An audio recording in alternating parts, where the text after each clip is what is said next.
판타지. 판타지가 유명한, 아니 판타지가 인기 있는 이런 나라에는 어찌 보면 삶이 너무 리얼리티가 너무 강한 나라가 아닌가 이런 거죠. 그래서 삶에서 만족하지 못하는 어떤 이런 판타지를, 어떤 문학 소설 이런 거에 대해서, 소설에 대해서 이렇게 사람들이 충족을 한다 이런 논리인 거죠. 삶이 너무 팍팍하기 때문에, 삶이 너무 실질적 실제 세상이기 때문에 너무 어떤 삶에서 어떤 상상을 할 수 없는 거죠. 새로운 어떤 것에 대해, 새로운 무엇에 대해서. 그래서 결론은 이런 걸 다 정리하다 보면, 그렇죠. 생각이라 하면 보통은 두 갈래의 갈래로 나눠진다는 겁니다. 그 얘가 극단적인 경우 어떤 있을 경우에는 그 극단의 정반대의 극단도 보통 이렇게 양립하는 구조에서 이런 지식이나 가치가 이렇게 불현듯 살아난다는 겁니다. 그게 여러 중국의 어떤 경우를 빗대어서도 얘기를 했고, 사상이나 가치는 꼭 하나의 일률적인 가치로만 존재하지 않는다는 이런 자기만의 통찰을 얻은 것이죠. 판타지가 있는 나라에는 리얼리즘이 있다는 거죠.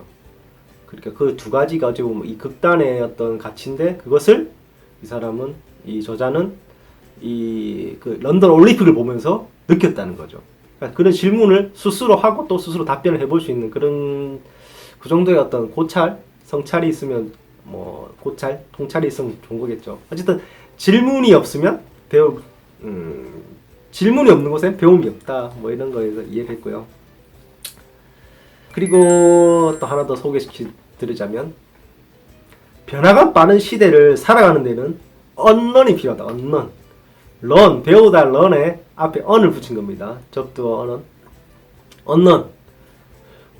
이 저자가 설명하기로는 반학습이래요. 반학습.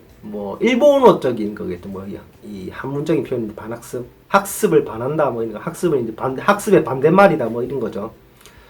풀어서 얘기를 하면, 한번 배운 것은 깨끗하게 지워버린다. 현존하는 컨셉이나 프레임이 빠르게 전환되고 있다는 겁니다. 기존의 컨셉이나 프레임에 갇히게 되면 도태될 수 있다는 거. 약간 앞에서 제가 말했던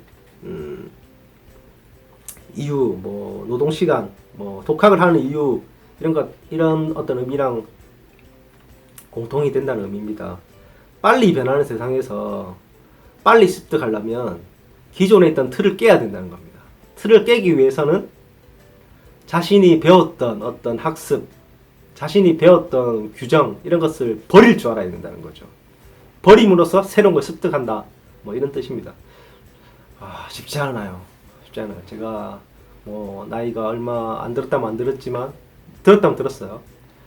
세상 살아보다 보니 꼰대라는 소리를 조금씩 듣고 있습니다. 이게 옛날의 어떤 기억이나 이런 말들을 저도 모르게 익숙해지는 것 같아요. 그 익숙함을 버려야 되는데 쉽지가 않아요. 어쨌든 그런 얘기가 있었다는 거. 그리고 결국엔 독학은 책을 읽어야 돼요. 이 저자가 말하는 게 그런 것 같아요. 독학. 어차피 독학을 한다는 의미에는 혼자 학습한다? 이런 의미인데, 결국에는 혼자 책을 읽어야 되는 거죠. 그리고 결국엔 그럼 무슨 책을 읽어야 되는데? 그래서 이 저자가 99권의 책을 추천합니다.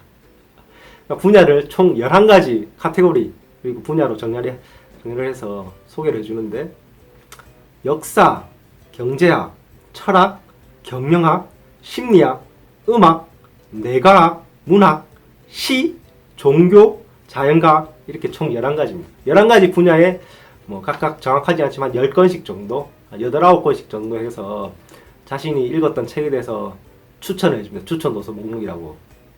그런데 이 책을 보면서 참, 역시 일본 작가구나.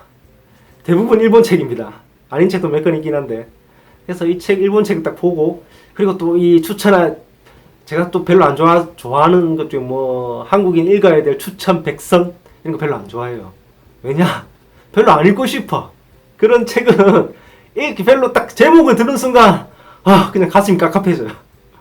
그래서 여기서 나오는 책도 대부분 약간 그런 느낌이에요.